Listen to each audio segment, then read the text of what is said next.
Umarkot SS hotel ठारे राज्य सरकार 2 वर्ष उपलब्धिर विभिन्न कार्यधारा को नहीं बुद्धिजीवी और बुद्धिधारी सम्मेलन सभा अनुष्ठित हो जाइछि। परामर्श और प्रश्न मंच जनसाधारण विभिन्न समस्या और समाधान विषय में कर्णपात कर मान्यवर मंत्री विभूतिभूषण जेना और विधायक नरसिंह बात्रा। नवरंगपुर विधायक तथा योजना बोर्ड अध्यक्ष गौरीशंकर माझी राज्य सरकार विभिन्न जनहित कार्य चलता बेले एने स्थानीय बुद्धिजीवी मत और विचार विमर्श लोड़ुंट स्थानीय जनप्रतिनिधि। सरकार कार्यधारा किपरि रही और किपरि हेबा आवश्यक से संपर्क में स्थानीय होटेल झरिका निर्वाचन मंडल 200 रु ऊर्ध्व बुद्धिजीवी निजर मत रखिथिले। आज झरिका निर्वाचन मंडल बुद्धिजीवी सम्मेलन अनुष्ठित होता है। प्रिय प्रधानमंत्री नरेंद्र मोदी जहाँ विगत दिन से स्पीड रे विकास हो पार ना, तेणु आगामी दिन रे अर्थात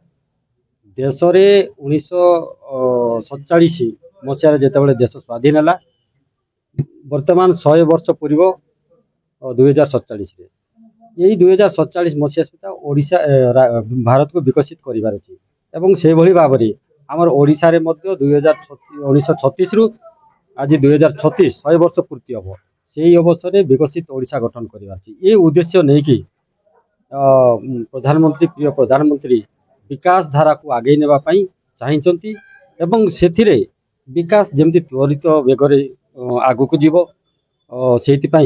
ये अंचल बुद्धिजीवी समाजसेवी अन्य वर्गर वरिष्ठ व्यक्ति मान को आज डक से माने विकास धारा से सामिल हे बिना सहयोग ये अंचल केवे आग को जापर ना राज्य आग को जापर ना देश आग को जापर। तेणु एमानकर सजेशन मतामत ग्रहण करवा एवं ये अंचल जो मानकर मतामत देवे से अनुजाई तदनुजाई आम आगामी दिन में कार्य खसड़ा तैयारी करवा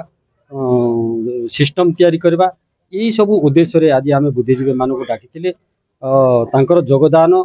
एवं तांकर सहयोग नितांत आवश्यक एटा जरूर मन कर। नवरंगपुर जिला उमरकोट श्रीकानंद रिपोर्ट रेकल ओडिशा।